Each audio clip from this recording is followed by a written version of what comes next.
Halo sobat jalan, apa kabar kalian hari ini? Semoga semua dalam keadaan sehat ya. Nah, kembali lagi di channel jalan-jalan. Tapi sebelum kita nonton videonya, yuk kita subscribe dulu dan tekan tanda loncengnya ya, supaya kami lebih bersemangat lagi memberikan konten-konten yang menarik berikutnya. Di video kali ini kita masih berada di Bali nih sobat jalan. Tepatnya kita lagi berada di desa adat Penglipuran. Penglipuran ini adalah salah satu desa adat dari Kabupaten Bangli di Provinsi Bali. Desa ini terkenal sebagai salah satu destinasi wisata di Bali karena masyarakatnya masih menjalankan dan melestarikan budaya tradisional Bali dalam kehidupan mereka sehari-hari. Arsitektur bangunan dan pengolahan tanah masih menganut konsep Trihita Karana. Filosofi Bali mengenai keseimbangan hubungan antara Tuhan, manusia, dan lingkungannya. Nah, desa ini berhasil membangun pariwisata yang menguntungkan seluruh masyarakatnya tanpa menghilangkan budaya dan tradisi mereka. Oh ya, pada tahun 1995, desa ini mendapatkan penghargaan Kalpataru dari pemerintah Indonesia loh, atas usahanya melindungi hutan bambu di ekosistem lokal mereka. Dan sebelum masuk, kita harus membaca peraturan-peraturan atau tata tertib yang ada di desa Penglipuran ini. Dan ini adalah peta kawasannya ya. Terlihat ada legend berupa nama pura-pura serta lokasi-lokasi penting lainnya. Nah, nanti kita akan jalan dari parkiran mobil bagian bawah yang bertuliskan Desa Gunaksa, lalu berjalan kaki menuju ke atas sampai ke Pura Suci yang berada di atas sana. Setelah kita memarkirkan kendaraan, kita harus jalan dulu sebentar ke arah loket penjualan tiketnya ya. Dan harga tiketnya untuk dewasa WNI sebesar Rp25.000 dan anak-anak Rp15.000. Jika wisatawan asing tinggal dikali 2 aja harga tiketnya ya.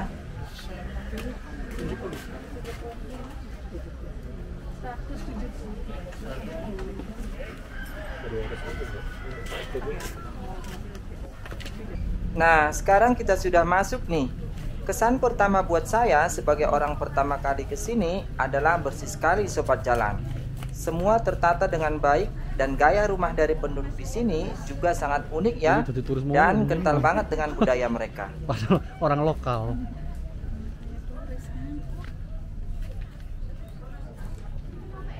Di kanan kiri, sobat jalan nanti bisa melihat banyak sekali pura-pura kecil di depan rumah atau di pekarangan mereka yang ditujukan untuk leluhur-leluhur keluarga mereka.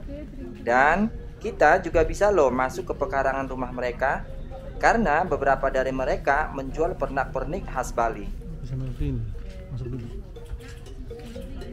Ini dia sobat jalan suasana di gang-gang kecil di daerah Penglipuran ini. Nah, di sini banyak sekali menjual makanan atau pernak-pernik juga ya. Jadi sobat jalan jangan khawatir tentang makanan karena di sini juga tersedia.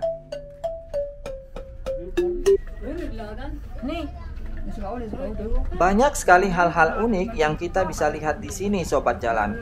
Mulai dari model bangunan rumah penduduk dengan konsep sederhana namun tetap memberikan suasana yang berbeda. Posisi rumah-rumah penduduk yang saling berhadapan menghadap jalan menanjak yang mengarah ke Pura Suci di posisi paling atas. Pintu-pintu dibuat dengan menggunakan kayu disertai dengan ukiran-ukiran serta adanya gapura-gapura kecil di beberapa pekarangan rumah penduduk dan aneka tanaman yang dibiarkan tumbuh di sekitar rumah penduduk menambah kesan asri dari desa Penglipuran ini.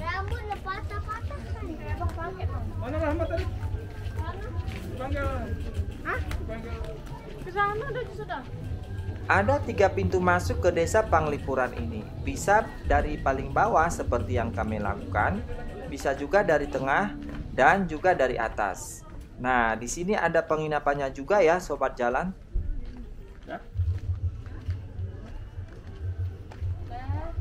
Oh ya, kalau sobat jalan ke sini bertepatan dengan hari raya seperti hari raya Galungan atau hari raya lainnya, sobat jalan akan melihat banyak sekali hiasan seperti penjor yang berada di sepanjang jalan di desa Penglipuran ini. Nah, sekarang mengenai lokasi sobat jalan. Untuk lokasinya sendiri, Desa Panglipuran ini berjarak sekitar 54 km dari Kuta Bali, yang dapat kita tempuh kurang lebih 2,5 jam perjalanan dengan menggunakan kendaraan roda 4. Wah, jadi lumayan juga ya jaraknya sobat jalan.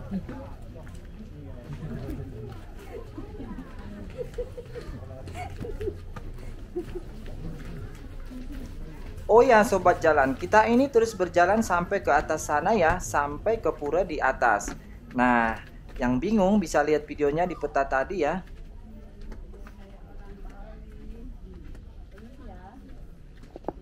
Sekilas mengenai Desa Panglipuran ini. Desa Panglipuran dipercaya mulai berpenghuni pada zaman pemerintahan I Dewa Gede Putu Tangkeban III. Nah, hampir seluruh warga desa ini percaya bahwa mereka berasal dari Desa Bayung Gede. Dahulu, orang Bayung Gede adalah orang-orang yang ahli dalam kegiatan agama, adat, dan pertahanan. Karena kemampuannya, orang-orang Bayung Gede sering dipanggil ke Kerajaan Bangli. Namun, karena jaraknya yang cukup jauh, Kerajaan Bangli akhirnya memberikan daerah sementara kepada orang-orang Bayung Gede untuk beristirahat. Tempat beristirahat ini sering disebut sebagai Kubu Bayung. Tempat inilah yang kemudian dipercaya sebagai desa yang mereka tempati sekarang. Mereka juga percaya bahwa inilah alasan yang menjelaskan kesamaan peraturan tradisional serta struktur bangunan antara Desa Panglipuran dan Desa Bayung Gede.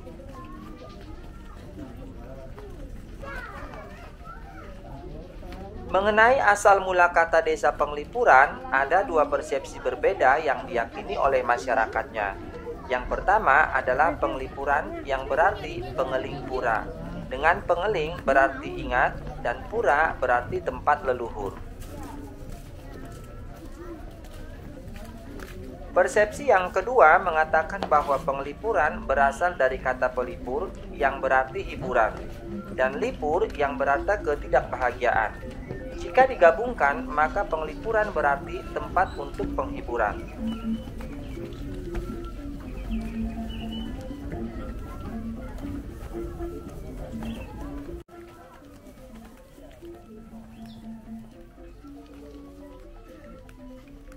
Dan persepsi ini muncul karena Raja Bangli pada saat itu dikatakan sering mengunjungi desa ini untuk bermeditasi dan bersantai.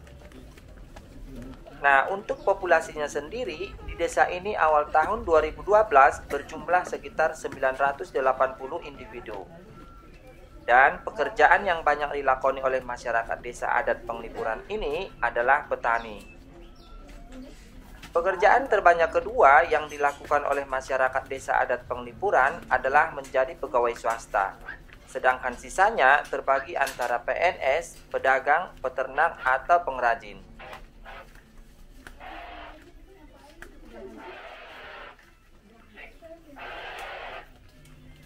Untuk perkawinan dan jalinan garis keturunan bagi masyarakat desa adat Panglipuran adalah sesuatu yang tengit, sehingga sangat ditaati oleh seluruh masyarakatnya.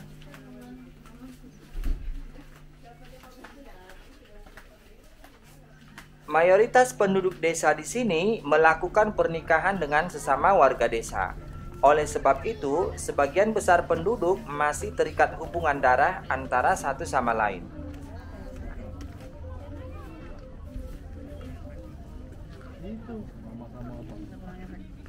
Bagi masyarakat desa Panglipuran, mempunyai lebih dari satu istri merupakan hal yang dilarang.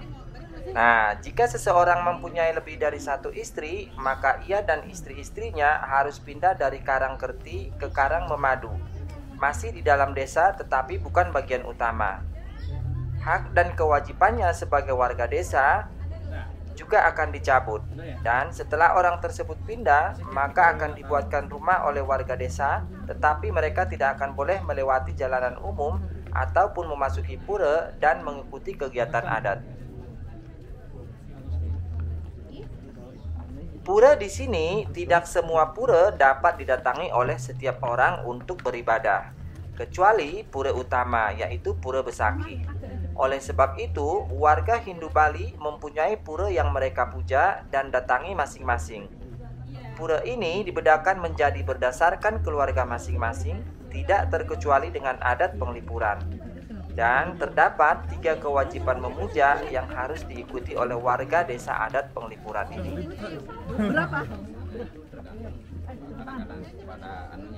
Seperti terlihat di video, di setiap pekarangan rumah keluarga terdapat sangga atau pura kecil yang ditujukan untuk leluhur-leluhur dari keluarga mereka.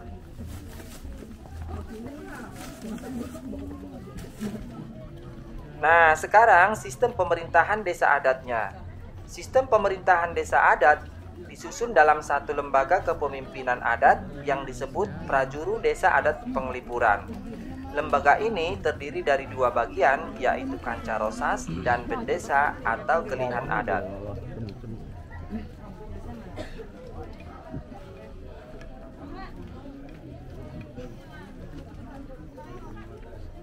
Pengolahan lahan desa penglipuran sangat dipengaruhi oleh Trimandala. Menurut konsep Trimandala, lahan dibagi menjadi 3 zona sesuai dengan zona kesuciannya.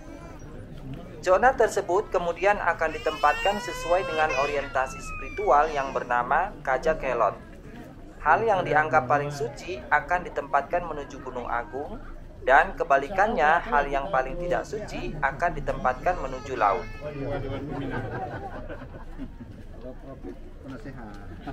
Utama Mandala atau Jeroan adalah tempat yang paling suci dan berada di paling utara. Tempat ini berisikan tempat penyembahan dewa yang disebut sebagai pura. Pura Puseh Desa digunakan untuk memuji Dewa Brahma atau Dewa Pencipta, dan Pura Balai Agung untuk memuji Dewa Wisnu, yaitu Dewa Pemelihara. Madhya Mandala atau Jabat Tengah adalah zona untuk manusia. Di sini masyarakat desa penglipuran akan tinggal bersama dengan keluarganya di sebuah unit bangunan yang disebut sebagai pekarangan. Yang berikutnya Nista Mandala atau Jabal Luar, berada di bagian paling selatan dan merupakan zona yang paling dianggap tidak suci. Oleh karena itu, zona ini berisi pura pesantren Prajapati atau kuburan desa, pura kuburan, dan pura dalam atau tempat pemujaan Dewa Siwa, yaitu Dewa Pelebur. Apa ya? Oke, 1, 2, 3, cheers kacang. Akhirnya sekarang kita udah sampai nih sobat jalan di paling atas. Di sini adalah pura penataran. Tapi kita tidak bisa masuk sampai ke dalam ya, hanya di depannya saja. Tampak di video ini banyak wisatawan yang sedang berfoto. Nah, bagi sobat jalan yang lagi berada di Bali, jangan lupa ke sini ya. Oke sobat jalan, sampai di sini dulu videonya. Jangan lupa untuk subscribe, like, komen, dan share ke teman-teman kalian semua. Sampai jumpa di video berikutnya.